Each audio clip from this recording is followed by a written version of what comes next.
Avec cette photo prise mercredi à Saint-Hermine, on imagine la violence du choc. L'accident s'est produit alors que l'agent d'intervention venait porter secours à un poids lourd et ce n'est pas un cas isolé.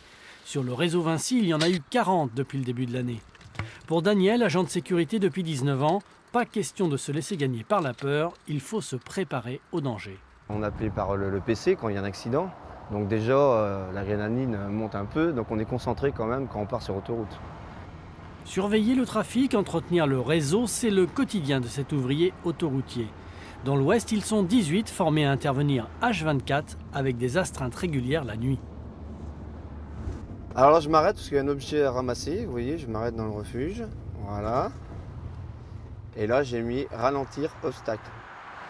J'interviens toujours face à la circulation parce qu'il faut être vu. De son côté, la direction de Vinci en appelle à la responsabilité des conducteurs pour dire stop à ces accidents à répétition.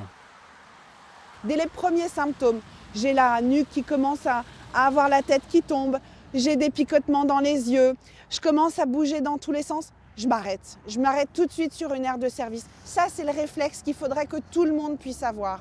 Et enfin, quand on est au volant, eh bien, on regarde devant soi. Et quand on a un agent qui a son fourgon avec la flèche telle que vous le voyez derrière moi, à ce moment-là, on respecte le corridor de sécurité, c'est-à-dire qu'on anticipe, on ralentit et on se déporte. La somnolence est la première cause d'accident sur autoroute, alors si vous prenez le volant, arrêtez-vous toutes les 2 heures.